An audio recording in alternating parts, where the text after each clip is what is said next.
시청자 여러분 안녕하십니까. 10월 28일 수요일 고수 서바이벌의 최은정입니다. 오늘 코스피 지수가 14일 이후에 개걸음 장세를 이어갔었는데 오늘은 2% 정도 비교적 크게 조정을 받았습니다. 자, 외국인과 기관이 동반 매도한 끝에 코스피 지수가 낙폭을 키웠고요. 주요 아시아 증시 가운데서도 비교적 강한 하락세가 나타났는데요. 오늘 고수 서바이벌에서도 장 분석을 해보고 여러분들이 갖고 계신 종목들 상담을 해드리는 시간을 마련하겠습니다. 자, 오늘이 벌써 수요일입니다. 벌써 일주일의 반 정도가 지나가고 있는데요. 오늘도 역시 하이리치의 수석 애널리스트인 검투사님과 함께 시작을 해보겠습니다. 먼저 검투사님 어떤 분인지 화면 통해서 소개를 해드릴게요.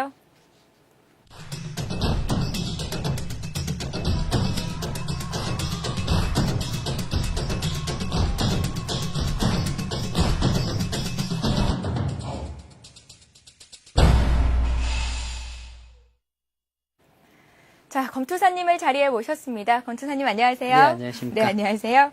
네, 고수 서바이벌은 여러분들의 참여로 만들어집니다. 방송 보시다가 검투사의 의견에 동의하신다 하시는 분들은 지지한다는 의견을 문자로 보내실 수가 있는데요. 샵 5588 문자나 1599-7770번으로 여러분들이 갖고 계신 종목들 상담을 받고 있으니까요. 또 많은 참여를 부탁드립니다. 서울경제TV와 하이리치 홈페이지에 있는 실시간 종목 상담란에 종목을 올려주시면요. 저희가 또 실시간으로 전문가들이 상담을 해드린다고 하니까요. 이 점도 유의하시기 바랄게요. 잠시 뒤에 고수 이슈를 시작합니다.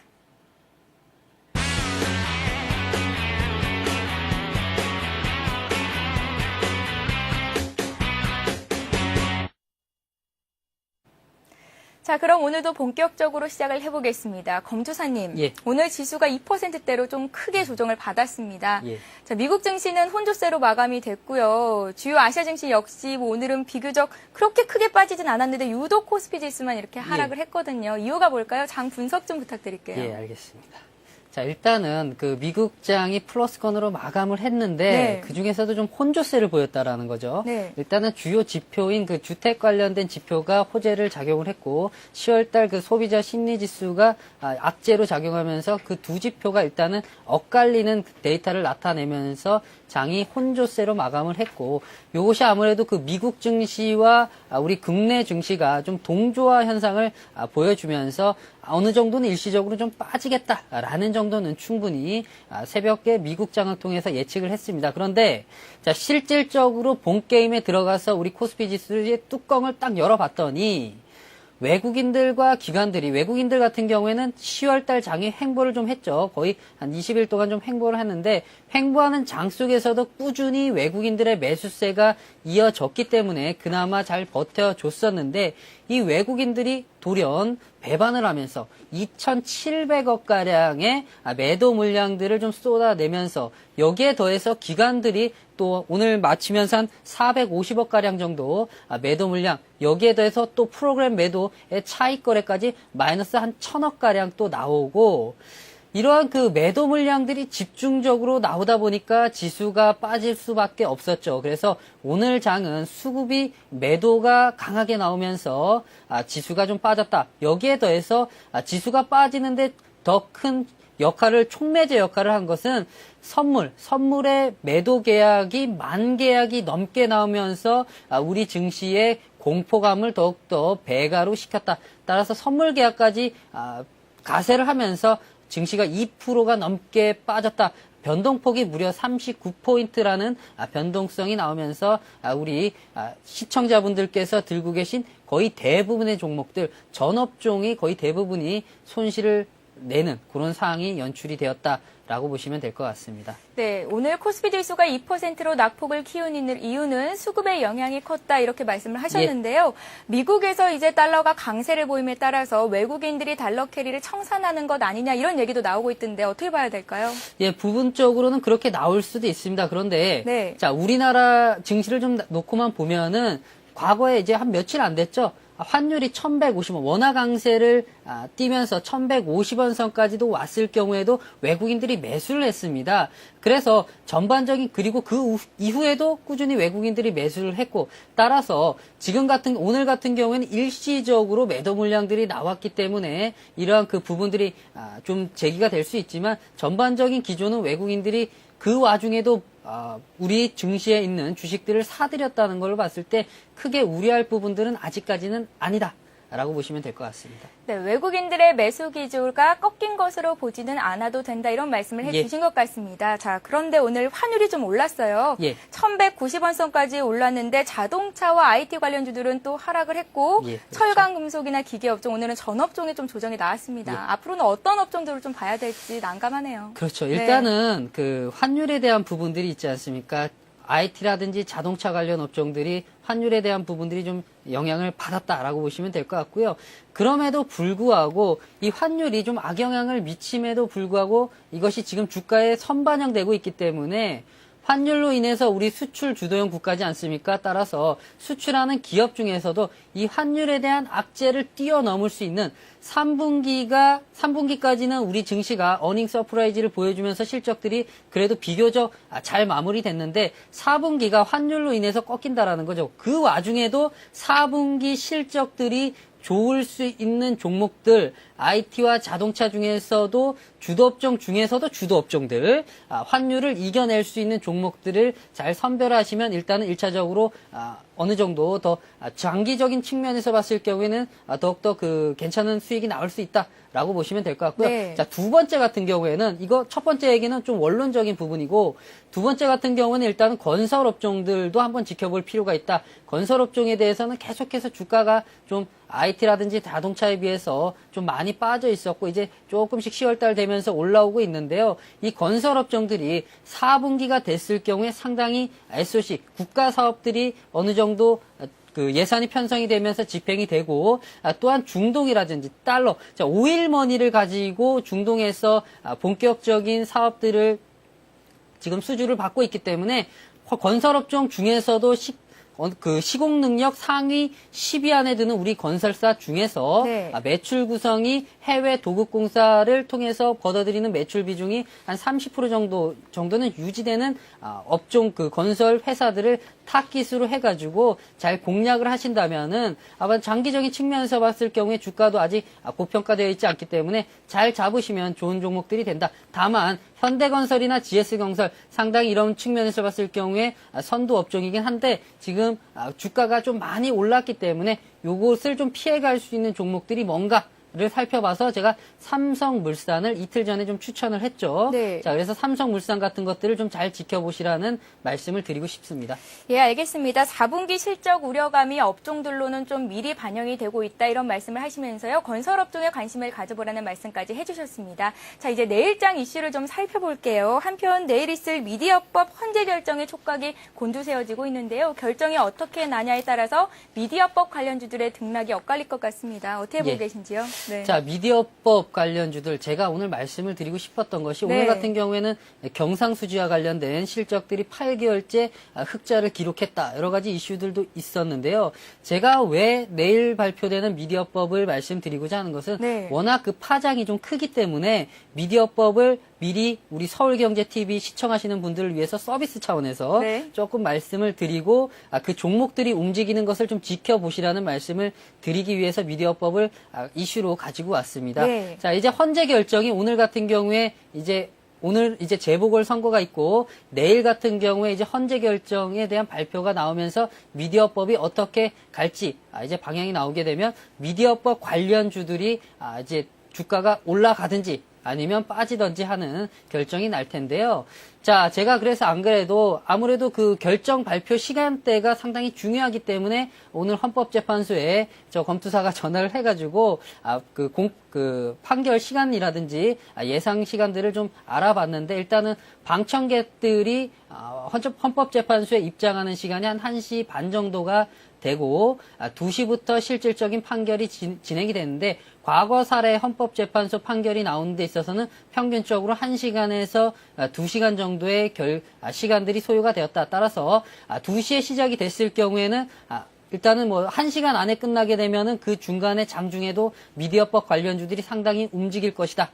그리고 3시가 넘어서 판결이 나올 경우에는 그 다음날 뭐 일단은 관련주들이 더 시세가 나든지 아니면 급락이 나오든지 그런 상황이 연출이 될 것이다라는 말씀을 드리고 싶고요. 여기서 또 한 가지 우리 시청자분들한테 팁으로 말씀을 드리고 싶은 것은 저는 헌법재판소에 전화를 해서 공판 시간이라든지 이런 것들을 말씀을 여쭤보고 했는데 우리 시청자분들이나 또 우리 앵커분께서는 혹시나 개별 종목들을 궁금해하는 것들을 위해서 주식 담당자한테 전화를 해보십니까? 사실이요. 예. 뭐 인터넷을 통해서 뉴스는 많이 검색을 해보는데요. 전화까지 해보는 경우는 좀 드뭅니다. 네. 예, 맞습니다. 최현정 앵커님도 마찬가지고 우리 시청자분들도 마찬가지일 겁니다. 최소한도로 종목 하나하나가 가격대가 뭐 저렴한 종목들도 저렴하겠지만은 이게 그래도 피땀 흘려서 벌어들인 돈인데 이 종목을 사시는 데 있어서 최소한도로 노력은 해봐야 되지 않겠습니까? 그래서 궁금한 것이 있다면 주식 해당 종목의 주식 담당자한테 기업에 전화를 해서 어떤 궁금한 것들을 여쭤보고 하면서 앞으로 주가가 어떻게 움직일지 산 목적에 대해서 이것이 정말 맞는 것인지를 좀 확인해보는 그런 시간도 반드시 가져보는 것이 필요하다. 따라서 적극적인 자세가 주식을 하는 데 있어서 필요하다라는 것을 다시 한번 강조드리고 싶습니다. 자, 그럼 이제 이렇게 해서 뭐 자꾸 이제 옆길로 자꾸 새는데요. 그래서 네. 미디어법 관련된 걸 다시 말씀을 드려야 되겠죠? 네. 그래서 일단은 미디어법이 미치는 영향을 한번 살펴보도록 하겠습니다. 내일 선거 공판이 일단은 받아들여져서 인용 결정이 났을 경우에는 일단은 미디어 관련된 종목들 디지털 조선이라든지 YTN이라든지 SBS라든지 뭐 이러한 업종들 같은 경우에는 주가가 조금 급락이 나올 것을 대비를 하셔야 된다. 라는 말씀을 드리고 싶고요. 일단 기각 결정이 나게 되면은 미디어법과 관련된 수혜주들이 주가가 상승을 하겠죠. 상승하는 시간대는 제가 아까 전에요. 헌법재판소에서 말씀드린 그 시간대를 고려하셔가지고 상승 패턴들이 나오거나 급락 패턴들이 나온다라는 것을 또 말씀을 드리고 싶고요. 자, 미디어법 하는데 왜 미디어법에 대해서 정치권이 촉각을 곤두세우고 주식 하는 시장에서 촉각을 곤두세우는지 궁금하시지 않습니까? 일단은 미디어법 취지만 놓고 봤을 때 신문법, 방송법, IPTV법을 합친 것을 미디어법이라고 하는데 이 미디어법을 활성화시키는 취지는 좋습니다. 취지는 좋은데 이것을 좀 살펴봤을 경우에 약간의 오해 소지가 있을 만한 그런 독소 조항들이 있기 때문에 여야 간의 대치가 있는 것이고요. 이 문제로 인해서 이제 헌법재판소에까지 갔고 헌법재판소에서 내일 중점적으로 이슈가 된 것은 절차법적인 문제다. 그 절차법적인 문제는 우리 시청자분들께서 아시겠지만 한 사람이 한 국회의원이 여러 군데 투표를 하면서 좀 문제가 됐고 또한 의결 정족수가 부족함에도 불구하고 다시 재투표를 해서 미디어법을 통과시키는 그런 절차법적인 문제가 발생이 됐기 때문에 요것이 어떻게 판결이 나는지에 따라서 일단은 한나라당이 수용할 수 있는 미디어법이 통과됐을 경우에는 앞으로 11월 달에 있는 이명박 대통령의 행정도시 세종시와 관련된 연설들, 기조연설들이 좀 더 탄력을 받을 것이고 또한 여기에 더해서 4대강 관련된 예산 편성들도 탄력을 받을 것이고 따라서 정책주들, 정부에서 주도하는 정책주들이 탄력을 받으면서 주가를 끌어올릴 수 있을 것이다. 그래서 4대강 테마, 세종시 관련된 테마들이 부각을 받게 될 것이고 그렇지 않을 경우에는 반대적으로 주가가 테마들은 주목을 소외되면서 주가 하락이 나올 것이다. 따라서 파급적인 부분들이 상당히 강하기 때문에 미디어법을 제가 이슈로 담아서 우리 시청자분들께 말씀을 드렸습니다. 네, 내일 있을 미디어법 헌재 결정에 따라서 관련주들이 어떤 흐름을 보이게 될지 여러분들 미리 공부를 하시고요. 향후에 어떤 정책 관련한 뉴스가 나왔을 때 어떻게 대응을 해야 되는지도 미리 공부를 해보시기 바랄게요. 자, 이어서 이제 관심 가져볼 만한 종목을 하나 받아볼 텐데요. 최근에 말씀해 주셨죠. 삼성물산과 LG전자. 예. 오늘 또 매수 시점이 있었거든요. 예.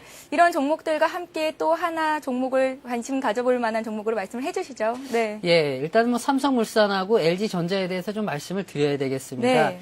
삼성물산 같은 경우에는 제가 52,000원 가격대 이하로 좀 물량들을 매집을 하시면 괜찮겠다. 그러나 52,000원 이하로 깨지는 과정에서 매도 물량들이 강하게 나와서 하락세가 지속이 될 경우에는 좀 지켜보셨다가 제가 말씀드린 매수가 밴드 5만 원에서 5만 2천 원 사이에서 추세를 봐가시면서 매수를 하면 된다라는 말씀을 드렸고 네. 어저께 같은 경우에는 5만 2천 원이 깨져서 5만 1,700원까지 찍고 52,900원으로 가면서 수익권에 있었는데 오늘 지수 하락이 나면서 59,900원까지 갔다라는 거죠.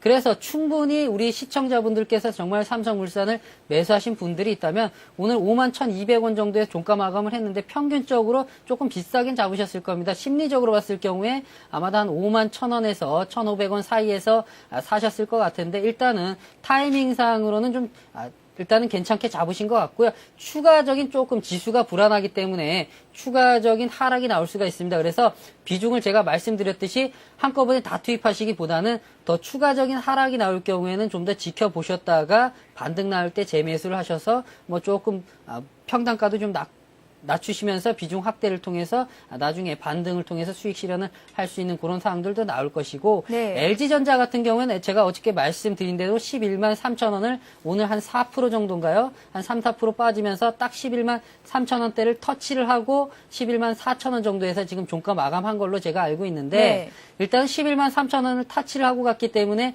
매수를 그렇게 많이는 하지 못하셨을 거예요. 자, 그러면 일단은 제가 말씀드렸죠. 이것도 마찬가지로 11만 3천 원을 제시를 해드렸지만 요것은 살 수 있는 최소한의 마지노선이다. 11만 3천 원에서 사는 것이 아니라 더 빠졌을 경우에 더 지켜보신 다음에 확실한 구간대에서 사라는 것이지 11만 원 3천 원 딱 체크했다고 해서 사는 건 아니다.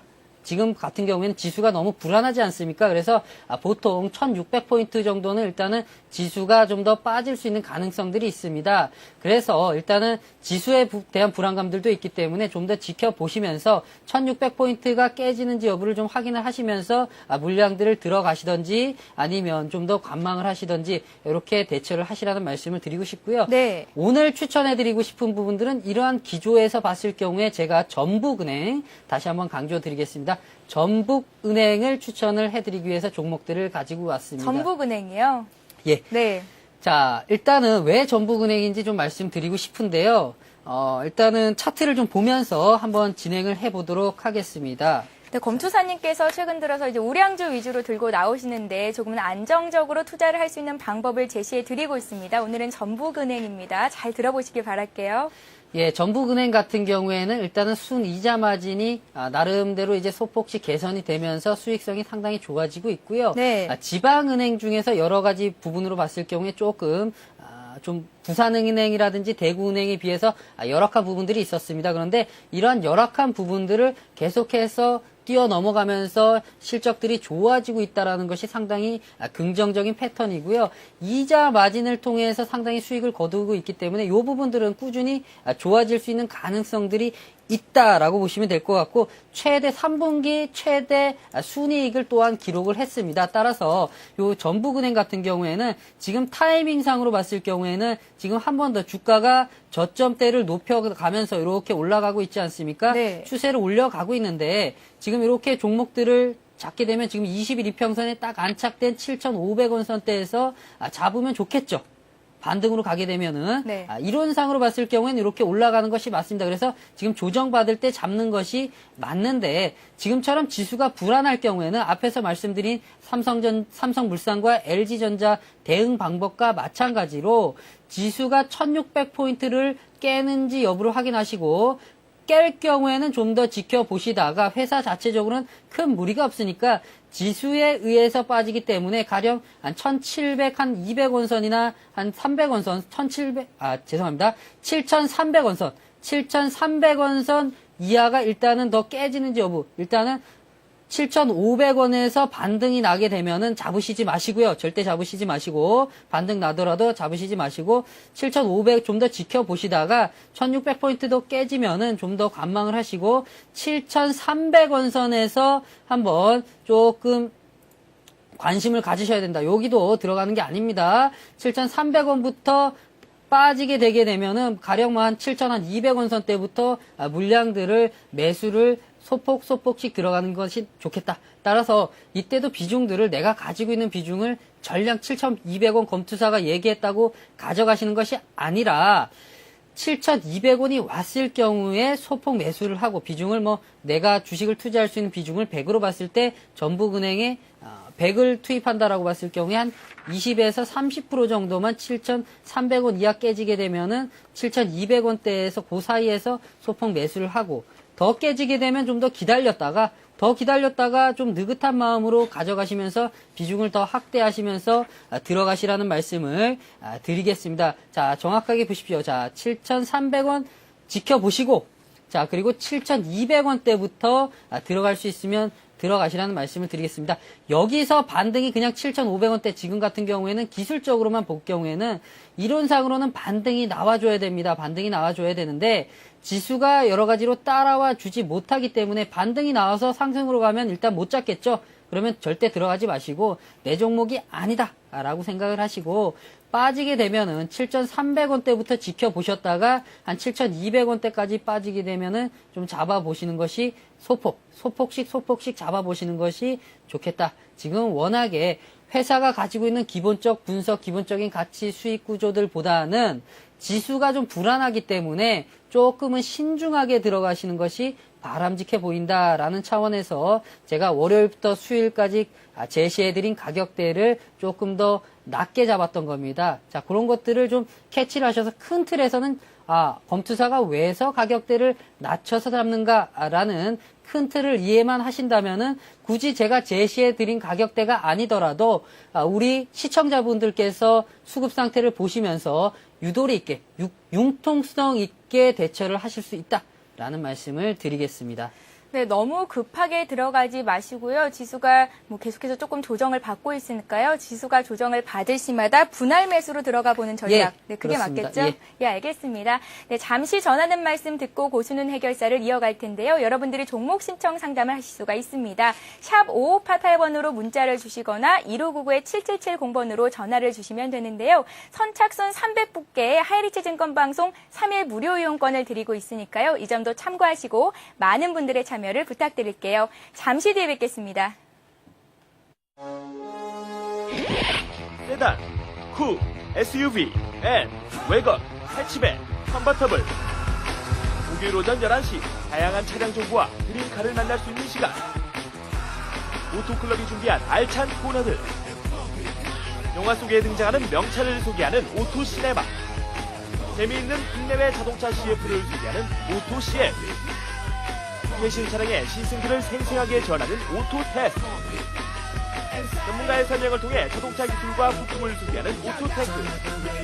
한 주간 자동차 업계의 소식을 정리하는 오토뉴스.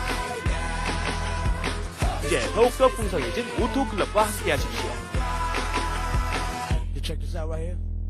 도쿄의 기업 합병, 태국의 쿠데타, 상하이의 증시 하락, 아시아에서 벌어지는 상황이라면 그 어디에든 블룸버그가 있습니다. 뭄바이에서 멜버른, 도쿄에서 타이페이, 서울에서 시드니까지 블룸버그 TV는 사건이 일어나는 바로 그곳, 바로 그 시각에 뉴스를 전합니다. 500명 이상의 저널리스트, 30개의 아시아 태평양 지국에 12곳 이상의 라이브 카메라 로케이션까지 아시아 태평양 지역 뉴스는 역시 블룸버그 TV 국내 독점 채널 서울경제 TV입니다. 실시간으로 움직이는 증시 현장이 여러분의 눈앞에 펼쳐집니다. 이 시각 증시 상황과 아시아 증시 동향, 그리고 전문가의 발빠른 증시 진단까지 국내는 물론 글로벌 증시의 흐름까지 생생하게 전해드리는 맞춤형 증시 뉴스, 나우 경제 브리핑과 함께하십시오.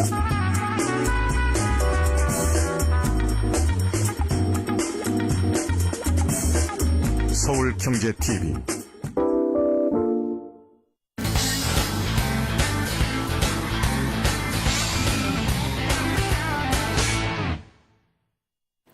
네, 고수는 해결사를 시작하겠습니다. 여러분들이 갖고 계신 종목들 샵 5588 문자와 1599-7770번으로 상담을 신청하실 수가 있습니다. 많은 참여를 부탁드릴게요. 먼저 문자 메시지를 통한 종목 상담을 해보겠습니다. 첫 번째 종목은 LG이노텍인데요. 14만 2천원에 50% 정도의 비중을 갖고 계시다고요. 국내외 증권사의 4분기 실적 전망 좀 하향할 것이다라는 안 좋은 소식들이 들리면서 이틀째 약세를 보였거든요. 예. LG이노텍 좀 설명 부탁드릴게요. 예, 맞습니다. 우리 또 앵커분께서 말씀해 주신 대로 일단은 실적 전망치들이 조금은 좋지 않게 나왔습니다. 이런 것들이 주가에 반영이 되면서 주가가 하락을 하고 있다라고 보시면 될 것 같습니다. 일단 네. 큰 틀에서는 그렇고요.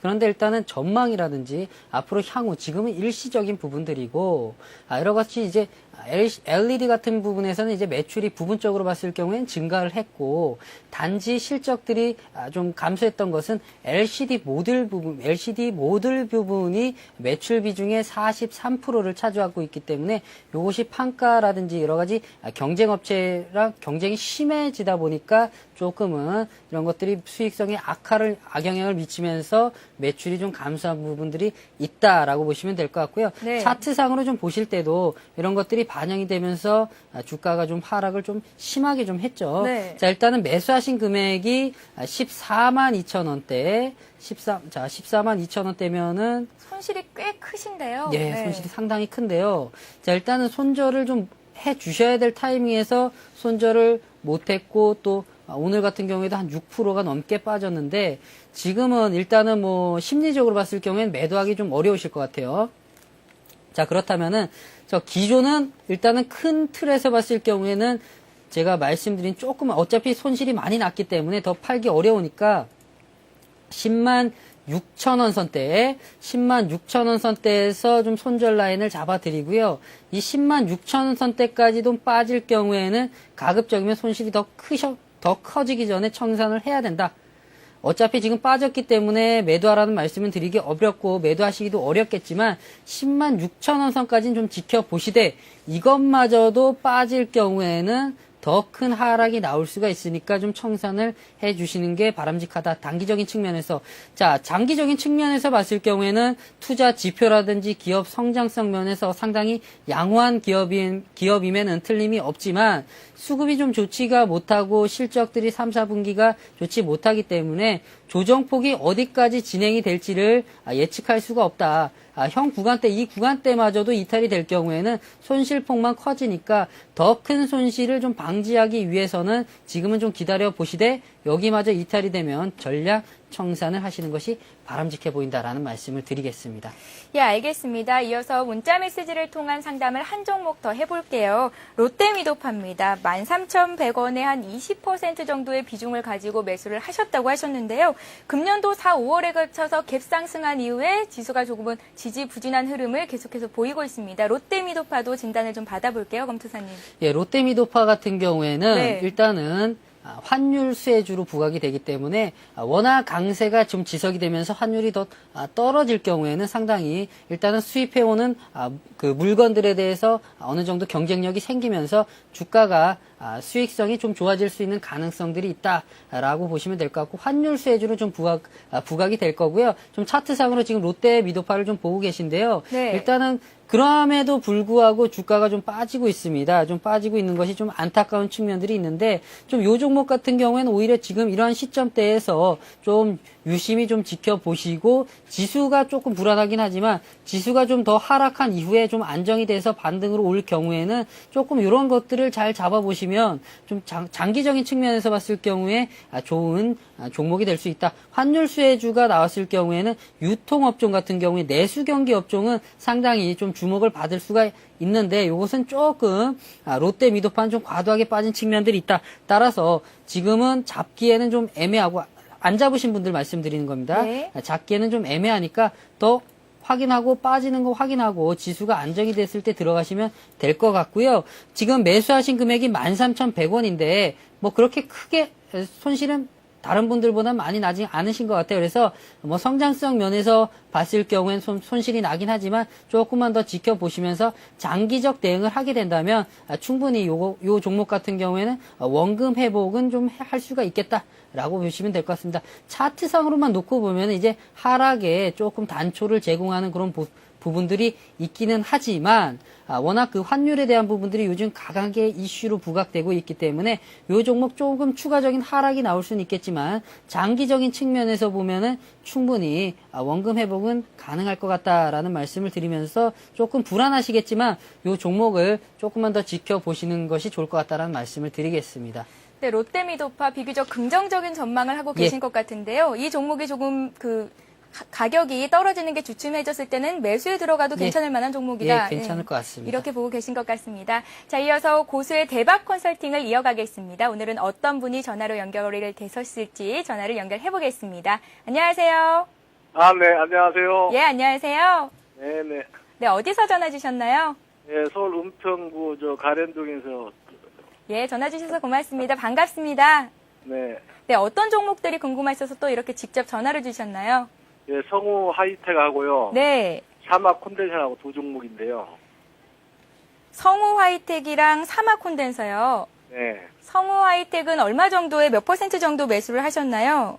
성우 하이텍은 1,400원에 1,400원에 10%. 10% 정도요. 네, 예, 그리고 사막 콘덴서는요? 11,700원에 네, 11,700원에 10%. 10% 정도로 가지고 계시다고요. 그럼 주식이 한 20% 비중으로 들어가 네. 계신 것 맞으신가요? 네네. 네, 특별히 뭐 어떤 점들이 궁금하셔서 이렇게 전화를 주셨습니까? 어떻게 앞으로 이거 가지고 계속 가도 괜찮은가, 어느 정도 되면 그걸 매매를 하면 되겠는가 싶어가지고 전화를 드려봤습니다. 네, 이 종목들이 뭐 실적이 좋고 견조한 흐름을 보인다면 추가적으로 더 매수하실 생각도 있으시고요. 네네. 예, 알겠습니다. 이 같은 부분들 종합해서 저희가 진단을 해드릴 테니까요. 네네. 전화 끊고 잘 들어보시기 바랄게요. 네네네. 네, 전화 감사합니다. 주셔서 고맙습니다. 네네. 예. 네, 검투사님. 예. 이 두 종목 좀 진단을 부탁을 드릴게요. 예, 알겠습니다. 우리 또 성우 하이텍 바로 이제 차트를 보면서 한번 진행을 해보도록 하겠습니다. 제가 차트를 좀 띄워놨는데요. 자, 1,400원에 매수를 하셨다라고 했는데, 자, 1,400원이면 그렇게 큰 손실이 나고 있지는 않아요. 네. 자, 그런데 지금 차트상으로만 놓고 봐도 지금 성우 하이텍이 좀 과도하게 많이 오른 측면들이 있어 보이지 않습니까? 네. 자, 차트상으로만 놓고 봐도 조금은 밸류에이션 측면에서 봤을 경우에 좀 많이 오른 측면들이 있다. 여기에 더해서 지수 불안까지 좀 작용을 하고 있고, 자, 여러 가지 환율에 대한 부담감까지 이 성우 하이텍에 미치고 있기 때문에 일단은 조금은 주가 상승이 과거에 보여주었던 이런 패턴보다는 조금 둔화되거나 혹은 좀 더 조정이 나오면서 주가가 어느 정도 좀 횡보할 수 있는 가능성들이 더 보여집니다. 그래서 일단은 성우 하이텍하고 사막 콘덴서, 자, 요 종목, 두 종목을 들고 계신데요. 조금 요즘 같은 경우에는 성우 하이텍뿐만이 아니라 모든 업종들이 내재적인 가치보다는 외부적인 변수들, 환율이라든지 외국인들의 매수세, 여러 가지 선물 매도 물량들과 같은 여러 가지 변수들에 의해서 많이 움직이다 보니까 일단은 성우 하이텍 같은 경우에는 추가적인 상승보다는 좀 더 빠질 수 있는 가능성이 더 높아 보인다. 따라서 1,300원이면 크게 손실이 나지 않는데요. 자, 내일 같은 경우에는 장중에라도 지금 소폭 5일 이평선들이 조금 올라오면서, 자, 5일 이평선들이 조금씩 올라오면서 주가 아래 꼬리 달고 이렇게 또 아래 꼬리 달고 오늘 1,300원에서 맞췄는데 추세상으로 봤을 경우에는 단기적으로는 조금 더 상승, 일시적으로 내일만 놓고 본 겁니다. 내일만 놓고 봤을 경우에 1,400원 매수가 정도까지는 올라갈 수 있는 가능성들도 있다. 그러면 일단은 불안하니까 주가를 종목을 더 들고 있기에는 좀 불안한 측면들이 있으니까 이 종목 같은 경우에는 일단은 좀 청산을 매수가 이상에서 장중에 내일 장 초반에 잘 대응하셔야 돼요. 보통 주가가 오르는 데 있어서는 9시 딱 땡치고 이제 주가가 시작이 됐을 경우에 한 30분 동안 변동성이 가장 크기 때문에 장 초반에 이런 매수가 이상으로 올라왔을 경우에 일단은 좀 조금은 청산을 해 주시고요. 일단 사막 콘덴서 같은 종목에 좀 집중을 해 보시는 것이 좋을 것 같다라는 말씀을 드리면서 일단은 요거는 매수가 이상에서 전량 청산을 해 주시는 것이 바람직해 보인다라는 말씀을 드리고 사막 콘덴서를 진단을 또 한번 넘어가 보도록 하겠습니다. 네, 그동안 일본 업체들의 전적인 의존을 받았던 리튬 2차전지 핵심 소재 개발 소식에 오늘 약세장 속에서도 비교적 강한 흐름을 보여줬었거든요. 네. 자, 2차전지 같은 경우에는 좀 보시면 아시겠지만 왜 2차전지가 7월달, 8월달에 우리 종합주가, 우리 2차전지 관련주에 들이 급등할 수 있었는지를 좀 살펴보면은 우리 앵커께서도 말씀하신 대로 앵고 형상이 좀 지속되다 보니까 네. 2차 전지와 관련해서는 우리나라와 일본이 상당한 기술력을 가지면서 경쟁을 하는데 똑같은 기술력과 품질이라면 아무래도 한국을 선택을 하겠죠. 네. 따라서 우리나라 수출이 2차 전지 관련된 부분이 더 경쟁력이 있다 보니까 상당히 주목을 받으면서 주가를 이끌었다라고 보시면 될 것 같습니다. 자, 그래서 이런 측면에서 봤을 경우에 이 성우 하이텍도 그렇게 접근을 하시면 될 것 같고요. 자, 뭐 일단은 사막 콘덴서를 한번 또 보도록 하겠습니다. 예. 차트상으로. 사막 콘덴서입니다. 11,700원에 매수를 하셨고 비중은 한 10% 정도를 갖고 계시다고 하셨습니다. 자, 사막 네. 콘덴서 같은 경우에는 오늘 좀 주목을 받았던 게 그거죠. 자, 뭐 여러 가지들이 있는데 오늘은 스마트 그리드와 관련돼서 주목을 받았습니다. 네. 자, 스마트 그리드를 우리 또 그 최현정 앵커께서는 그게 뭔지는 알고 계십니까? 지능형 전력망이죠. 예. 최근 들어서 주목을 받고 있던데요. 네. 그 오늘 지능형- 좀 많이 올랐죠. 예, 예. 오늘은 스마트 그리드주가 상당히 부각을 하면서 일진전기라든지 LS 산전이라든지 지금과 같은 사막 콘덴서도 올랐는데, 자, 지능형 전력망이라고 하는데 그 지능형 전력망이 어떤 건지 아십니까? 생활을 좀 편리하게 할 수 있는 것들이 아닐까요? 네. 자, 그렇습니다. 자, 일단은 그 지능형 전력망이라고 하는 것은 조금 공급하는 업체와 그 우리가 받는 업체들 간에 쌍방향의 전기를 공급하면서 서로 간에 그 전력의 효율성을 높일 수 있는 그런 시스템이다라고 보시면 될 것 같은데, 예, 시간대에 맞춰서 그 전력 예. 소비할 수 있는 그 가격이 달라진다는 말을 또 들었는데 예, 네. 맞습니다. 에너지도 절약할 수 있고 또 시청자들이나 우리 소비자들 입장에서는 돈도 절약할 수 있고 이런 것들 예. 아닐까요? 예, 맞습니다. 일단은 뭐 저녁 시간대, 새벽 시간대 전기를 안 사용하는데 전기가 그냥 흘러가지 않습니까? 이런 것들을 저녁 시간대 사용하는 업체들 같은 경우에는 그때 사용하게 되면은 전기를 효율적으로 낮과 밤에 아주 효율적으로 관리할 수가 있겠고, 네. 더 나아가서는 가정마다 태양광이라든지 여러 가지 발전 설비들 자체적으로 만들 수 있는 발전 설비들이 생겨났을 경우에 이 전력을 가지고 여타 부족한 부분들에 또 공급을 할 수가 있는, 서로 쌍방향 커뮤니케이션이 될 수 있는 그런 것을 지능형 전력망이다라고 보시면 될 것 같고요. 예. 이런 것들이 오늘 주목을 받으면서 종목이 사막 콘덴서가 한 2% 정도 지수가 3%가 거의 2%가 넘게 빠짐에도 불구하고 오늘 선방을 했지 않습니까? 자, 그래서 요 종목이 추가적으로 더 갈 수 있을지는 정확하게 제가 예측하기에는 조금 속단하기엔 좀 무리가 있어 보이고요. 예. 11,700원에 매수를 하셨으면은 조금 오늘 11,800원대까지도 올라갔었는데 조금 이제 수익권에서 다시 손실을 보고 계십니다. 그런데 일단은 또 이 스마트 그리드주가 얼마나 더 지속적인 탄력이 나타날지는 좀 모르고, 테마주들이 그렇습니다. 단기 급등하고 또 꺾여버리는, 그래서 종목들을 아무리 성장성이 좋고 수익성이 좋고 투자 지표가 좋다 손 치더라도 수급에 의해서 모든 주가가 결정이 되는 것이니까, 호재가 좀 소멸이 됐을 경우에 요즘처럼 순환매가 테마가 됐든지 업종별 순환매가 강하게 나오는 장 속에서는 또 한번 주목을 받고 꺾여버릴 수가 있습니다. 따라서 요거는 일단은 좀 손절 라인을 좀 5일 이평선 정도에서 좀 11,400원 정도, 좀 너무 타이트하게 잡아드렸나요? 이러면 한 1, 2% 정도밖에 손절이 안 날 텐데, 좀 타이트하게 조금만 더 느슨하게 잡아보면 좀 애매하네요. 네. 한 11,400원이나 한 300원 선 정도 이탈이 되게 되면 조금은 2, 3% 안쪽에서 손절을 하시고, 만약에 추가적인 상승이 나온다라고 했을 경우에는 매수가 이상에서 이제 소폭씩 수익이 나는 구간대에서 비중 축소는 조금 해보실 필요가 있겠다. 워낙에 또 주가가 한 번에 또 빠져버리는 수가 있으니까, 오늘 같은 경우에도 단기적으로 좀 급등해서 수급이 들어와서 꼭지에 윗꼬리 달고 크게 올라갔다가 한 번에 빠져버리죠. 이런 모습이 나오기 때문에 가급적이면 매수가 이상에서 왔을 경우에는 수익이 계좌에 빨간불이 들어오면서 수익이 났을 경우에는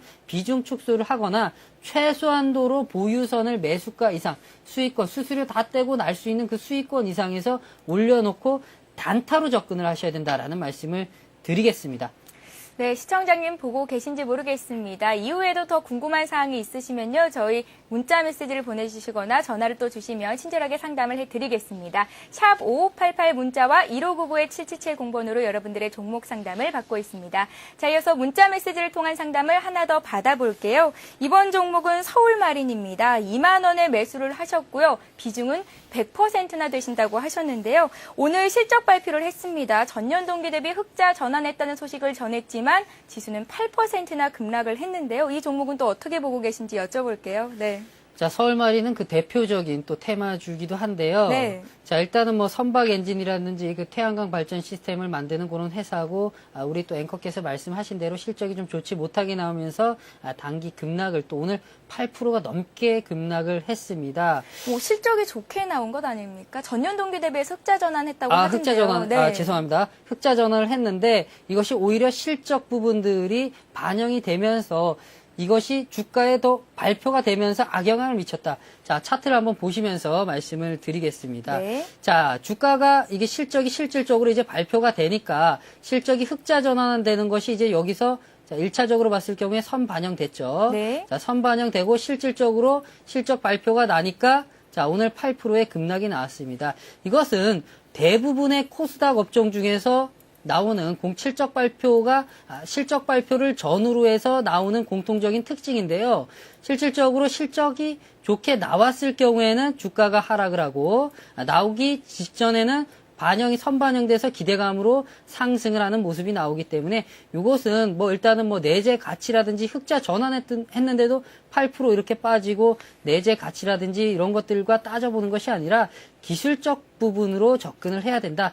자, 차트상으로만 놓고 보더라도 워낙에 긴 장대 음봉들이 많이 나오고, 자, 윗꼬리도 크게 끌어올리면서 나오면서, 자, 이렇게도 많이 나오지 않습니까? 이것은 워낙 수급이라든지 세력들이 요 주가를 움직이는 세력들의 많이 요 서울마린을 노리고 있기 때문에 이것이 좀 상당하게 변동성이 큰데요.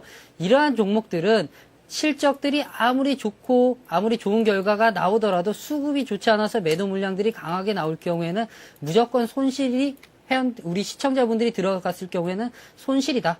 따라서 정말 단타, 스캘핑을 잘 하시는 시청자분들이 아니시라면 이런 것들은 장기 투자는 절대적으로 안 되고 단타에 의해서 실적 전에, 한 일주일 전에 보통은 실적 발표가 나게 되면 한 일주일 전에 보고서들이 나오는데 이런 보고서들이 나왔을 때도 조금 많이 올라서 들어가기가 쉽지가 않습니다. 따라서 1, 2분기 실적들을 좀 재무제표를 좀 살펴보면, 어느 정도 됐을 경우에는 3분기쯤에는 좀 회복이 더 돼서 흑자 전환이 가능하겠다라는 정도는 충분히 예측이 가능하거든요.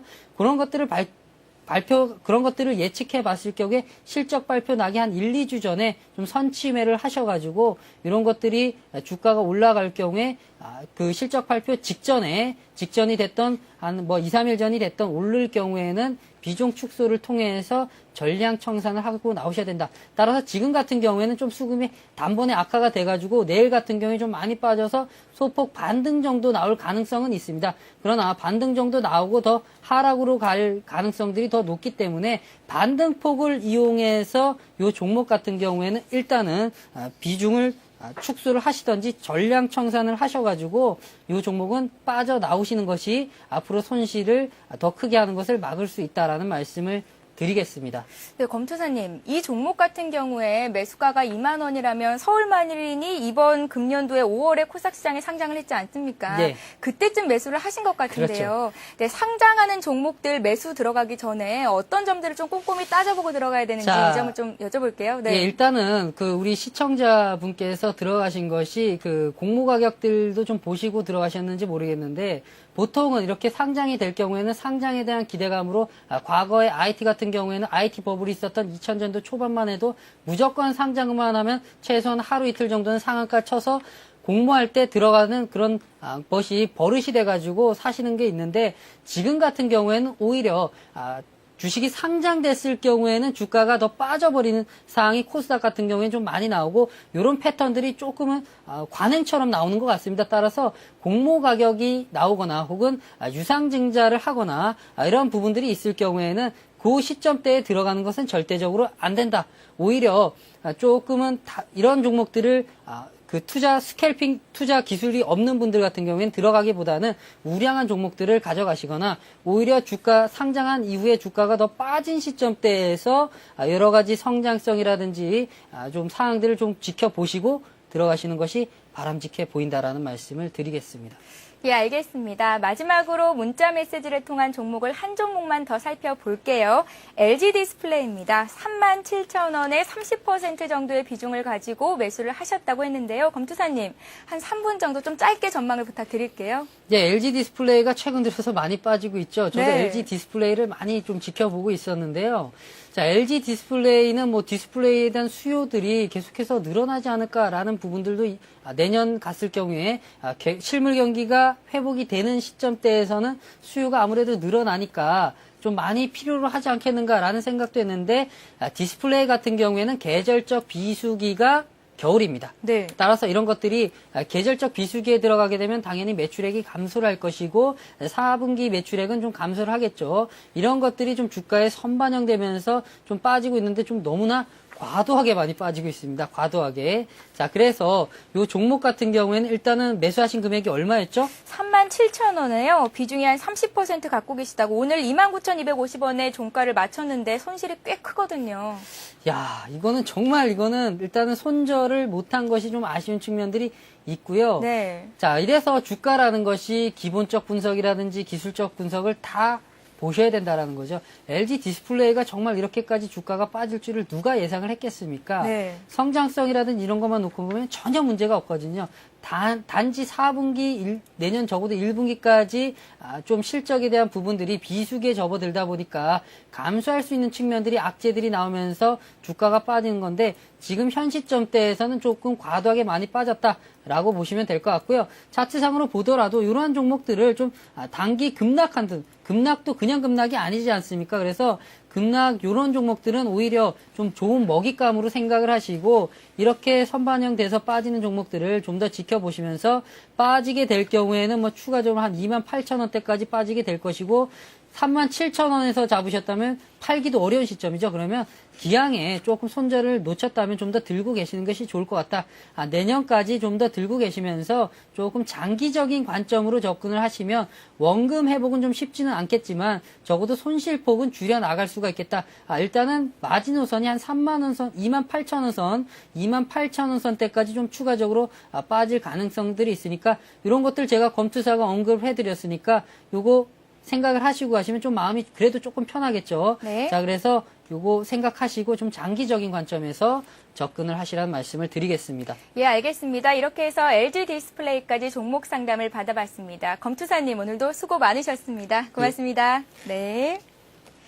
네, 저희 고수 서바이벌 저희가 준비한 소식은 여기까지입니다. 내일도 오늘 함께 해주신 검투사님과 함께 장 분석을 해보고요. 여러분들이 갖고 계신 종목들 상담을 해드릴 테니까요. 내일 이 시간에도 많은 분들의 관심을 부탁드리겠습니다.